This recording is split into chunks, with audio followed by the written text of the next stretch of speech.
Hello, hello, hello, and welcome back to the Mentor of Life podcast.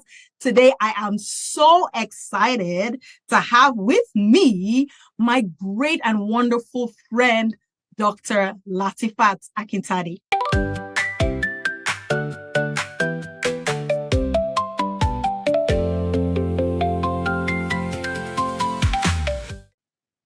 Now, welcome, Dr. Latifat. I am going to read her very impressive bio, and you're going to want to hear what she has to say because we are going to have an authentic money conversation today. And there's no better person than to have this conversation with than Dr. Latifat. Dr. Latifat is a gastroenterologist. That's a GI doctor, doc of guts, things that have to do with the stomach, the intestines, etc. And she is the founder of the MoneyFitMD and the Money School for Women Physicians. She's the host of the MoneyFitMD podcast. Yes, she has her own podcast and a sought-after speaker. She's really, really dedicated to empowering women to achieve financial liberation. So she combines her interest in personal finance. She's trained as a certified life coach, and she has a passion for physician wellness. Her mission is to equip women with the tools that they need to grow their money, enabling them to live their own wealthy life without burning out. Hello, without burning out. More money, no burnout. That's a very great combo right there. Dr. Latifat has helped hundreds of women physicians grow their net worth, achieve financial peace of mind, and make audacious moves in their money and life. That's not it. She's also an author of two Amazon bestsellers. The first one is Done with Broke, A Woman Physician's Guide to More Money and Less Hustle. And the second one is The Power to Choose, The Woman Physician's Guide to Financial Liberation and Life on Your Terms. She's also a mama to 3 young ladies and loves to travel and stare at the ocean. I love to stare at the ocean too. Like, it's so, so peaceful.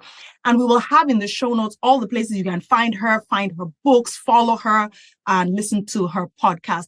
Welcome, Dr. Latifat.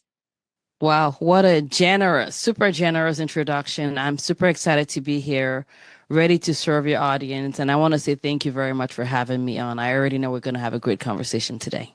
Absolutely. So like we're talking about this before, and I said this is entirely unscripted because there's something about Dr. Latifat, and you're going to find out as you listen to her speak. So I'm just going to jump in with my first question. Why do you talk about money so much? Why do you have this passion for helping people with their money issues and to grow their money and to be better stewards, better managers, better everything about their money? Why money? That's a really good question. And if you asked me 10 years ago, if I would ever imagine myself as someone that would be talking about money, I would have laughed at you, not even laughed with you, laughed at you and gone like you smoking some kind of crack. And the reason why is because, like many people, I didn't used to talk about money. Money is one of those things that it affects almost every part of our lives, but yet we pretend like it's not important. Right. And I was one of those people, too. Like, I wanted to be a physician. That was all I wanted to do. I decided that I was going to be employed so that I would not even have to think about the money, because I thought if I just show up and do my job, I will get paid and I will live my life happily ever after. That was what I thought. However, what happened was I finished all of my training. My income went up, but I was afraid of losing my job. I was afraid of what would happen if the powers that be disagree with my way of thinking about my patients or whatever. I would be afraid of what would happen to my home, my rent, my family, my kids. Like, our safety and security felt like it was at the mercy of me staying in my lane. And so at that moment, this is now 10 years ago, even though I did not know anything about money, tell you how much I was not comfortable talking about money. I remember a day I was walking in the hospital. I heard 2 doctors, 2 of my co-fellows, talking about money, about stock market. I made the sharpest U-turn ever and went back the way I was coming because God forbid they find out that I don't know about money. Mm. I did not know what I owed. I did not know who I owed. I had student debt, but I did not know who I owed. All I knew was there was someone, Auntie Sally Mae, that would send me letters in the mail, and I would do whatever I needed to do to get it out of my face. Forbear, defer. I did not know, and I just avoided it. But here I was at this moment realizing that my income only was not going to be automatic peace of mind, was not going to be automatic freedom. And then to add upon that, at that point, I had 2 kids. I now have 3 kids.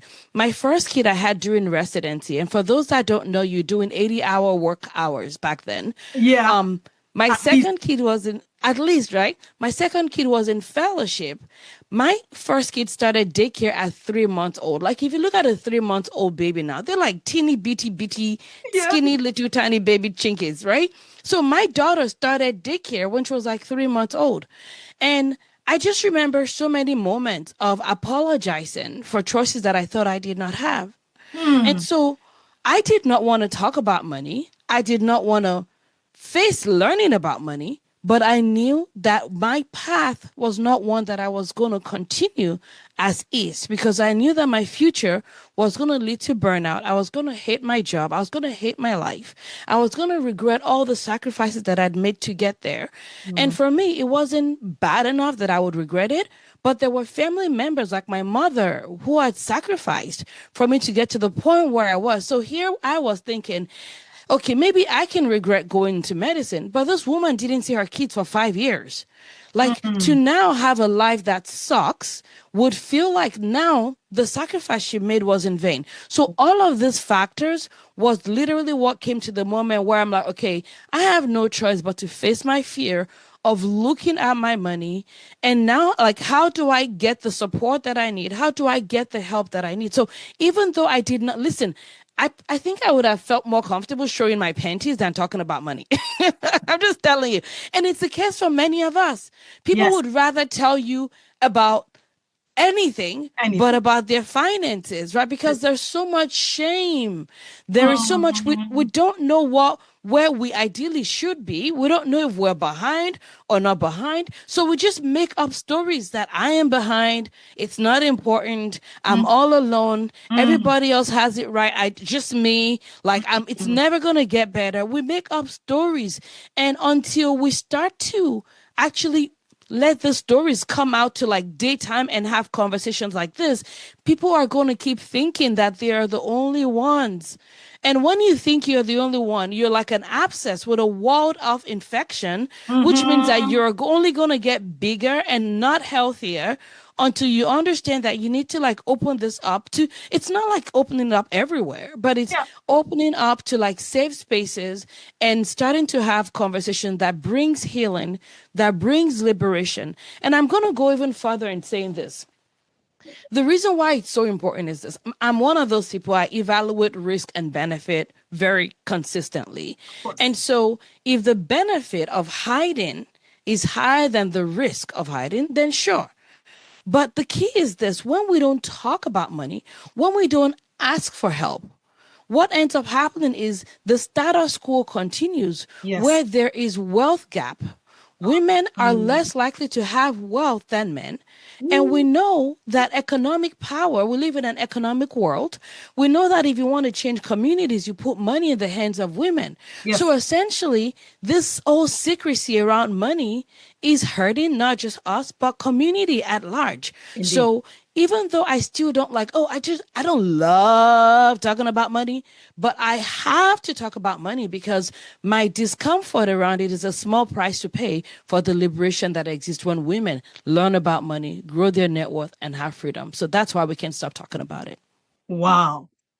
So I guess at this point, my next question for you is that I know you've given us the story, but was there a turning point where you said, oh my goodness, I have to change something? Yeah, absolutely. That was a turning point. Mm. And the reason why I brought up all of those cases was because one of them was not enough for me. I Mm. needed all of those reasons. I needed my future. Yep. I needed the fear of regret for myself, my family, my children. Mm. I needed to be the kind of mother that I wanted to be in the future, which meant that if I was going to be busy, I wanted to be because I choose to be busy, not because I don't have a choice. So I remember that moment. I was like, okay, I need to learn. So I started looking at my finances. I'm like, how much debt do I who do I owe? Because that's all I knew people were talking about around money. So I thought money equals debt. That was what I thought. And so I'm like, okay, let me go learn. How do you have a budget? I hated budgeting. I hated spreadsheets. I still do till today. And then I started memorizing like the lingos, the investment stuff, like what's a 401k? I would memorize it and I would forget. And so literally it felt to me like it was not working.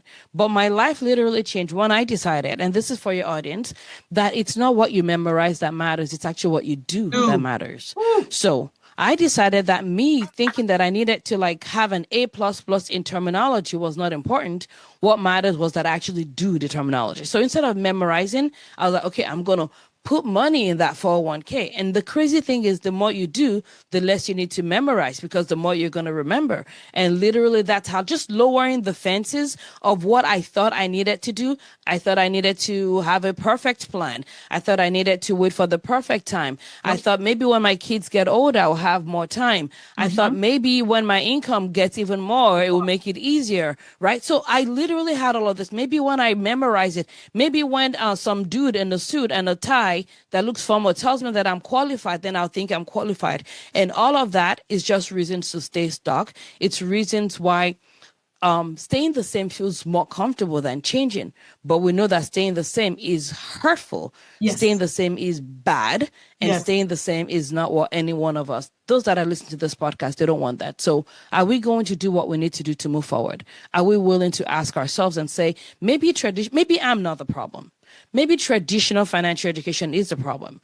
Maybe it's written because traditionally men were thought to be the ones that were in charge of the finances. So it was made in a psychology that worked for men. And so maybe I need to take it and learn in a way that actually makes sense to my mind. And that's how I literally had to change the way that I think about money so that I could understand it.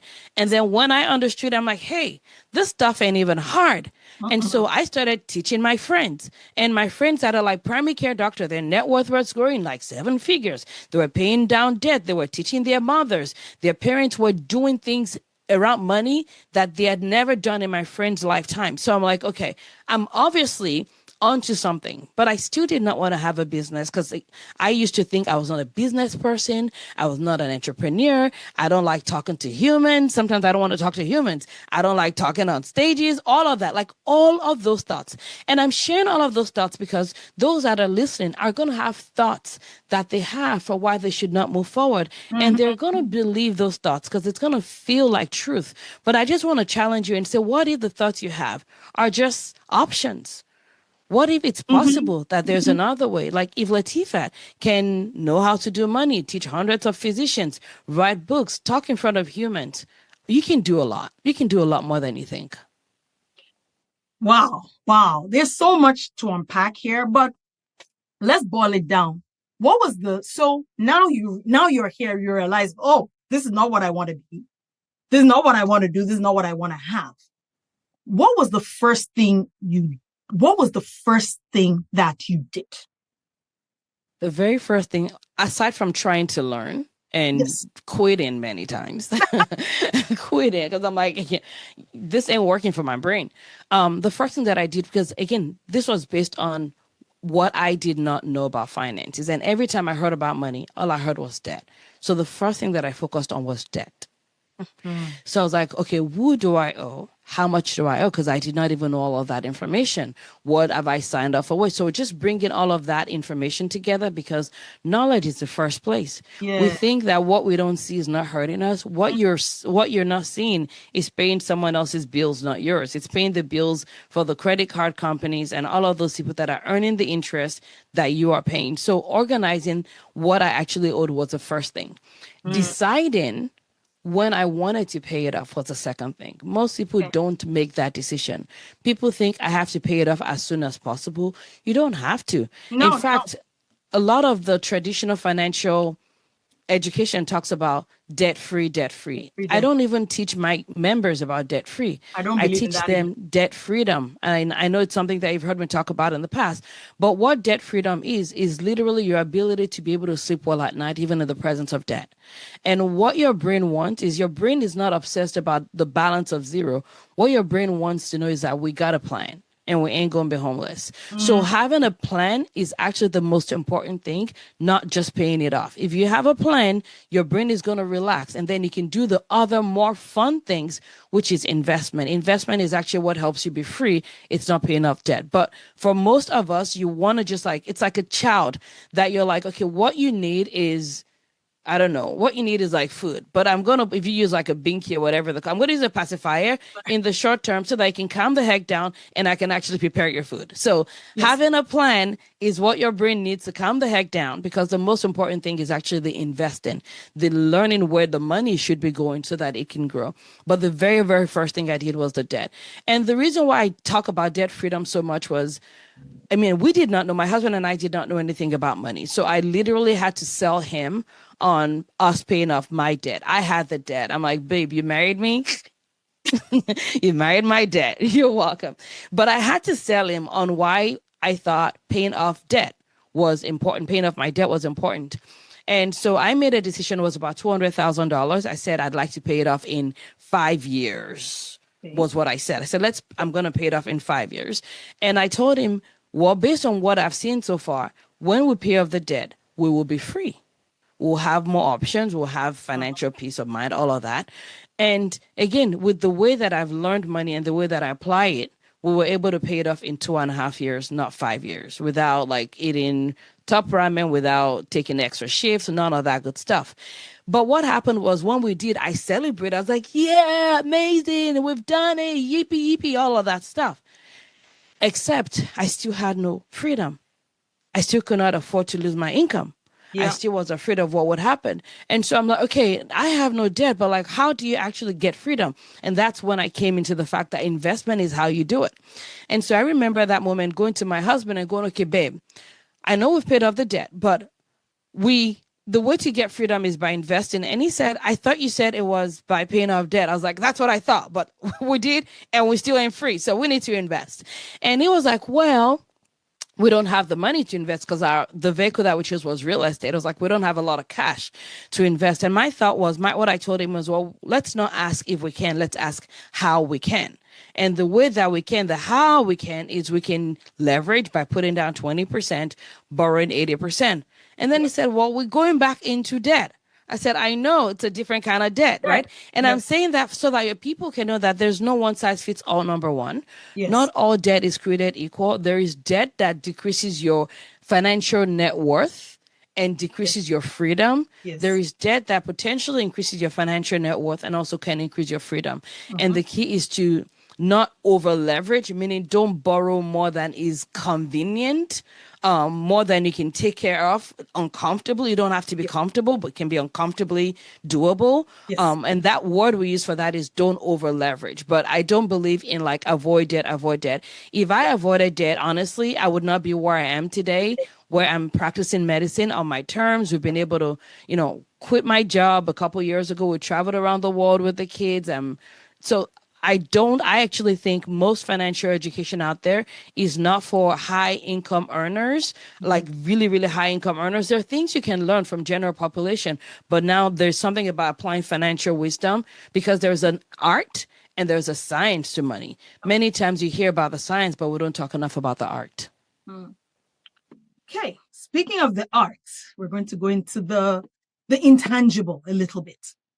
How would you say, from what you've seen? So here's something I've noticed. I've noticed that a lot of times it's how we think about money that affects how we make it, how much we make, how we spend it, how we put it away, etc. I grew up with a scarcity mentality. My parents were, and I've shared this on my podcast before, my parents fought over money. There was never enough. Almost every time they're like, oh no, we can't afford that, we can't afford that, we can't afford that. So I grew up thinking money was something that one couldn't afford, like just something you never had. Now, fast forward, And I also grew up with the go to school, get a job, and and everything will be fine. Go to school, get good grades, get a job, and all will be well. And here I came. Now, my husband and I are both doctors. We're both earning the so-called big bucks. So, but we were driving. What were we driving? A 1991 Honda, and I think we had a Toyota. Like, we were not living according to how we were making. We were not lavishly spending. So where was this money going? So anyway, we started talking to a financial advisor, blah, blah, blah, blah, blah. We weren't budgeting either. And he said, here, give me your budget. He sat us down and made us write all our spending. You're making this much. You're spending this much. Where's the rest of it? And we looked and we said, huh? He said, you guys, there's $3,000 every month that is unaccounted for. Then I sat there and he said, how do you feel? I said, I feel broke and I feel stupid. And he said, well, you're not broke. It took me years before I got the rest of the joke. But what changed for me in that moment was I started to realize that how I was thinking about money, like money is this unaffordable thing that even though we were making salaries that people would be jealous of, we were literally not living like it. We were not particularly, we're saving or we're. So I guess I said all this to say how important in the grand scheme of things is how we think about money. You cannot out-earn a broke mindset. Oh, please repeat that, please. You cannot out-earn a broke mindset. You cannot out-earn a broke mindset. Girl, if that wasn't me living like that, how many years ago? Yeah, you cannot. And this is stuff, and I want to say I empathize with you, and I mean that seriously. And I mean that because anytime I hear that, it reminds me of the moment that I realized that money is not just math. A lot of money is the psychology, is the behavior, is how we think about money. And I did not know that. When I found out, I actually cried. I cried because, and I'll say this as someone, I'm Nigerian American and I work with people of diverse backgrounds, white, black, brown, and all of that. But one of the things that you hear a lot of is you will be made to feel stupid because people say things like just pull yourself up by the bootstraps. Mm-hmm. Right? It's like, well, you should be able to figure it out. But no one is literally sitting down to explain what that meant. And the day that I heard that mindset was a thing, I cried because I'm like, this is the solution that no one is telling us about. People keep saying, well, the math 1 + 1 must be equal to 2. I will tell you, some 1 + 1 can be equal to 2, but if you invest, it would not be 1 + 1 equals to 2. It will be exponent to it. So It's the exponent that you want, not the 1 + 1 is equal to 2. The way you think about money is not just money, anything really is everything, right? Yes. And one of the things that I tell people is we're so afraid of money and money conversations and all the labeling, you're bad, the judgment, that we don't even take the time to actually think about money. Yes. It's like a default script, right? It's like a ball that's bouncing off the surface. It's like, look at soil. Like you have a garden, you have soil. If you pour water, the good soil, the water like goes through it. Yep. But if it's like mud that's matted, the water doesn't go, it just stays on it. And that's how it is with so many of us. We don't even think about money because if we actually think about money, we would do money easier and we would be able to have more money. And so what do we actually mean by thinking? I can talk about it as a relationship with. Okay. Because it's easy for us to understand relationship. If you have a spouse, you have a partner, you think about your relationship with your spouse. If you want to get closer to your spouse, you spend time with each other. Yes. You spend time. And it's not just about being in the same room. It's like breathable time. You spend time with each other. You talk, you look, you listen, you pay attention, you're present. And so it's the same thing with money. Okay. If you don't have a relationship, you're not spending time looking at your money. Like, what is my money actually doing? Right? Your expectation that money is a tool that comes more to you?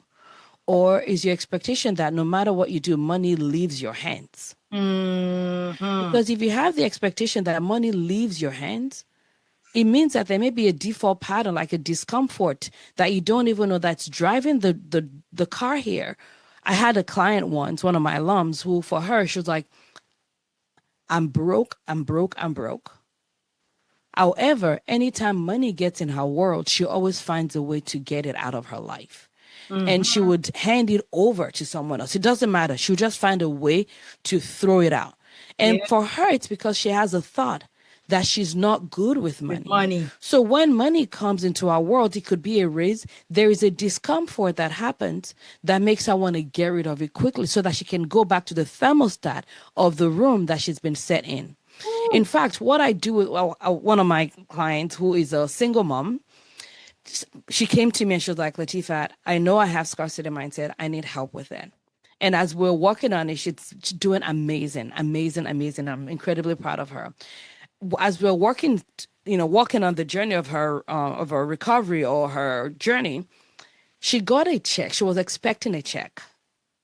And the discomfort she had with the size of the check was so high. She was like, okay, I need to know what I'm going to do with it. And once I love people having a plan for the money before it even comes so they can make intentional decisions. But for her, I realized how uncomfortable she was with it. I said, okay, here's my assignment for you. Make sure your dog does not get a hold of this check. But I need you to keep that check in your house in a place where you can see it every day until your heart rate becomes normal around the check. Woo! That's a good homework. And it took her a while. It took her a couple of weeks because you cannot out earn a broke mindset. There you go. And for her, what you call a lot is what your brain is going to believe is a lot. Yes. So for her, if let's say the check was like $150,000, for example, that means her brain tells her when you as a container has $150,000, you're going to break, you're going to burst.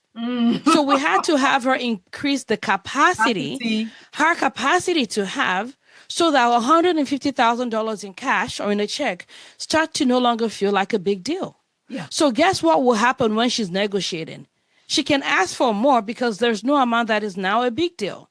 Indeed. That's how you reset the path. That's how you change the ceiling that you have, because most people have a ceiling and they will never ask for more than is comfortable because they don't want to feel unsafe. So raise your ceiling. That's part of like how you change about how that's like nervous system, but also thinking so that you can ask, so that you can have, so that you can start to invest. You can start to become a healthier conduit for money to get through. And I would say that one of the things that may help your people is this: many times we think so rigidly about money, the right way to do it, the left way to do it, what's the perfect app. I don't care about the perfect app. The perfect app actually doesn't matter to you. What matters is you doing your money. And so the word that I prefer to use around money is stewardship. Okay. It's stewardship without judgment, which is when you're like, oh, what's the perfect way? You're going to freak out and not do anything. But when you're like, okay, this is money in my vicinity, in my life that I'm meant to steward. How do I want to steward it? Will you want to steward it in a way that grows? How do you steward money in a way that grows? You invest, you don't keep it under your pillow, right? You put it in vehicles that grow over time. Yes. So there are small things that can make a huge difference. And it starts with changing how we think. But even before that, is changing the terminologies that we use around money so that your brain feels more safe around it, so that you can have more, you can do more, you can ask for more. And as a result, your net worth grows and your family grows too. Your family life grows. I have one question for you, and after that, if there's anything else you'd like to add, but I've heard you use this phrase, kind of backtracking a little bit. We're talking about money, we're talking about wealth, but we all know that money is very important, but it's not the only wealth there is. I've heard you use the phrase arms of wealth. Would you like to tell us a little bit more about that? Absolutely. Absolutely. You know, everything that I teach about money is really the result of the work that I've done for myself and also for hundreds and many women physicians. So none of this is theory. And many of it comes as a result of me thinking back and like what worked, what is working, what is helping, and extracting the frameworks. And so when I have clients that don't know that did not know their net worth. Now they do. I have clients that have, 6-figure, multiple 6-figure, 7-figure, multiple 7-figure, 8-figure net worth. And what I found was that there is the money part, but there's now the wealth part. The mistake many of us make is we have glorified money to think that money is the end, when money is the means to the end. So I want people to have money, earn money, grow their money sooner than later, so that they can actually they can have more life to enjoy the end. And the end is wealth. So you can have one. I've had clients that had, say, $2 million in net worth, but they still did not feel wealthy. It's because there's more to wealth than just money only. So the Arms of Wealth talks about the different parts that makes you have that wholesome wealth. And so, there is the personal finance, which many people think about, but I always separate that from debt and debt freedom, because most people think all there is to personal finance is debt. So I'm like, nah, you can take care of the debt, but does not mean you have, that needs to be clarified. There's the relationship, which matters. And when I say relationship, I'm talking about relationship with yourself, relationship with God, relationship with others. Those are all part of wealth. And I know in an audience like this, you probably have a very diverse audience, and I don't care what people do with their faith or spirituality life, but I've literally sat down, and I'm a huge studier of people. I've sat down, I've studied people that are super wealthy.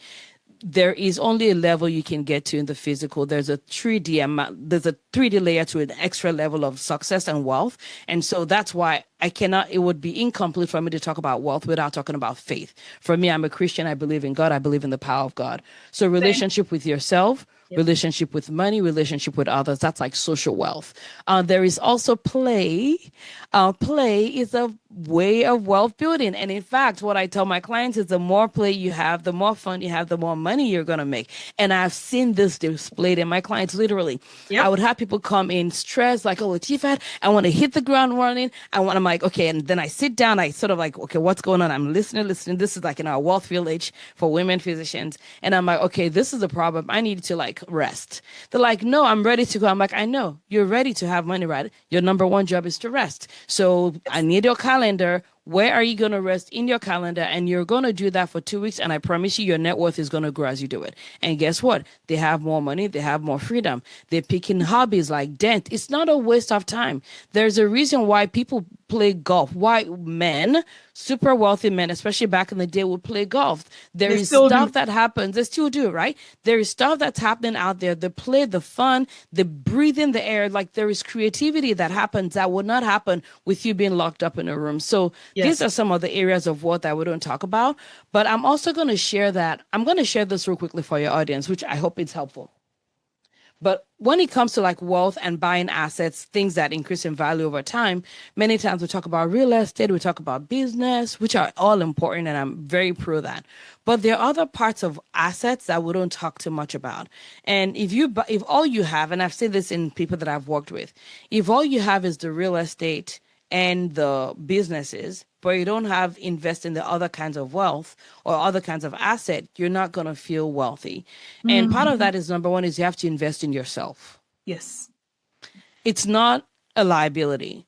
The money that I spend on my brain is more important than the car that I drive, because my brain is the best vehicle. It's the one that's not going to keep me from broke. That's going to help me have great relationships. That's going to make me the mother that I want to be, the leader that I want to be. So you have to invest in yourself.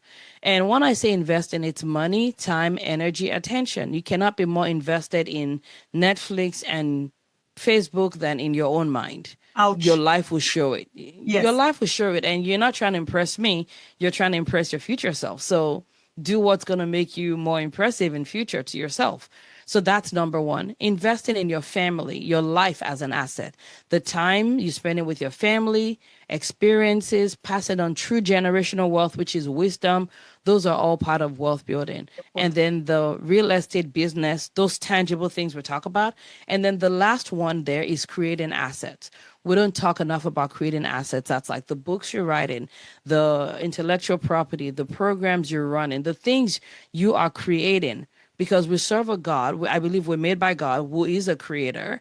And so in us is the ability to create. So when we're not creating, our wealth is not going to feel complete. So these are the science, but also the art of wealth building that most people don't talk about. And it's part of why people feel dissatisfied even when they have, but they don't feel successful. It's because these are the intangibles that people are not really taught.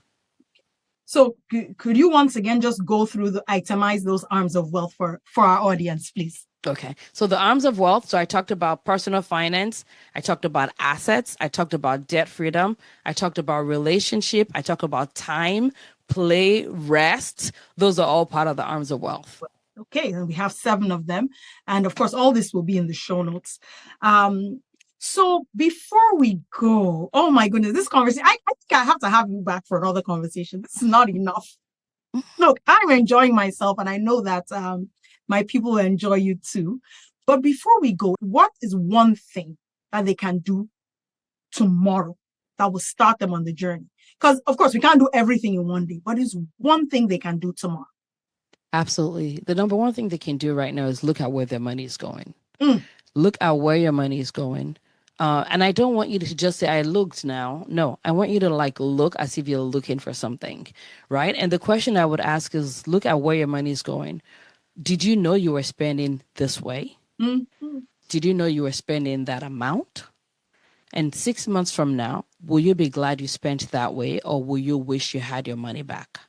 Ooh. That's number one, because by that you can cut out. So I've had people find thousands of dollars every month they did not even know they had, because they chose to do that. And if you do the work, you get the benefit.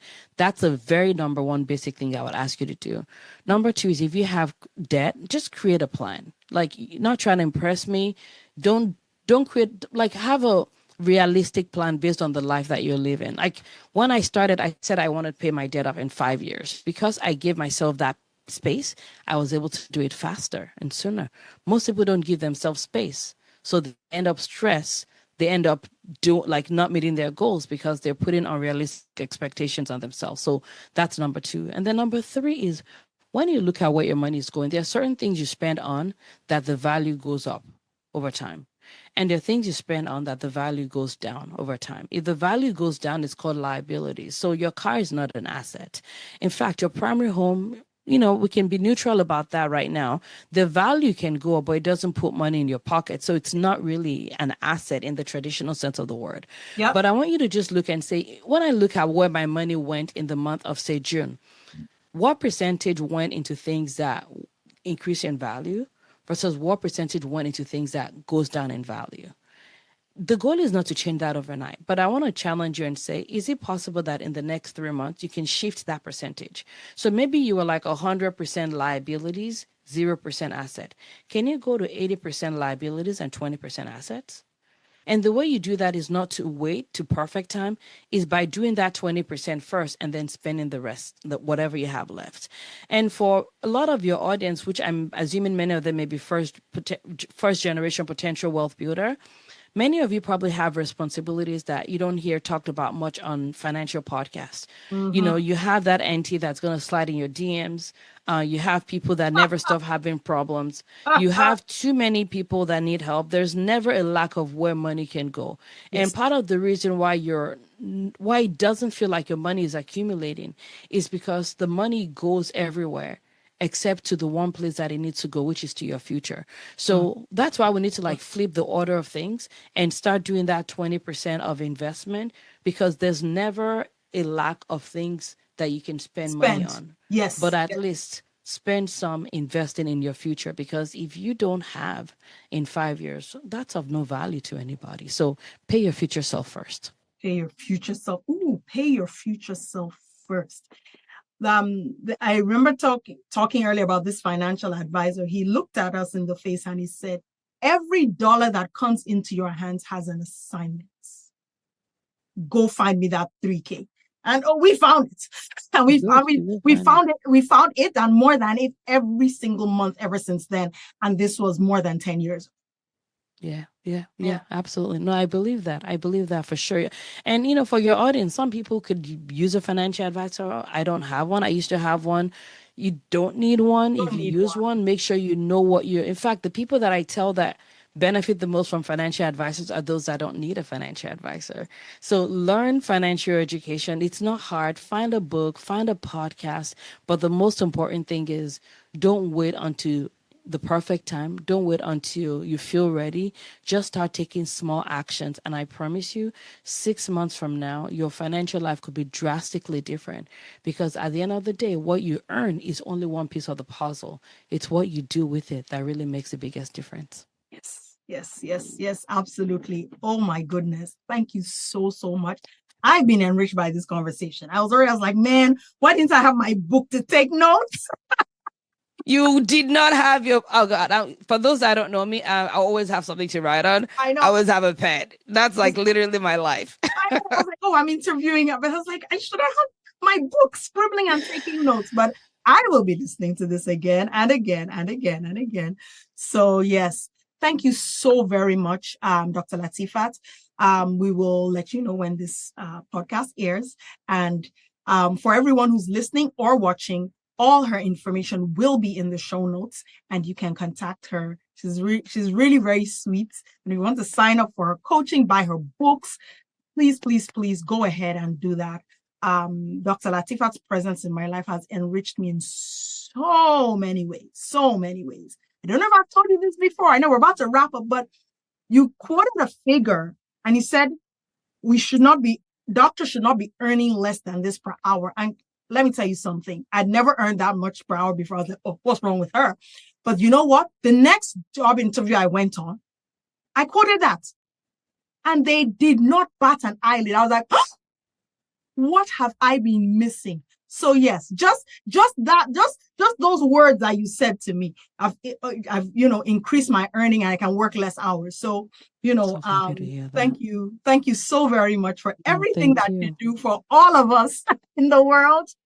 And I want to say thank you as well, right, for having me on. Thank you for, I don't think people really appreciate how hard, uncomfortable, and inconvenient sometimes even recording podcasts can be, right? And you show up, you do it. You show up, you give, and you keep doing it. Yes. And I hope that your audience, if you listen, I hope you've actually taken a moment to say thank you to Dr. Shola. Because, and I mean that seriously, because, and I say that as a podcaster, it is not easy. No, this is an act of giving. And so I want to say, thank you for showing up, because, I did not know what I said that made a difference to you. And I imagine you don't know what you have said that has made a difference to people that may not even be able to tell you on this life and on this earth. So I want to say, on behalf of those that are listening, thank you. But if you are listening, don't let me thank her on your behalf. Send her a DM, leave her a comment, leave her a review, do something. People need to stop waiting until people die to say thank you. Literally, go do it. Go do it. So thank you for the work that you do and for being a light in the world. So I appreciate you. Thank you so very much. This was really nice to have you. Bye.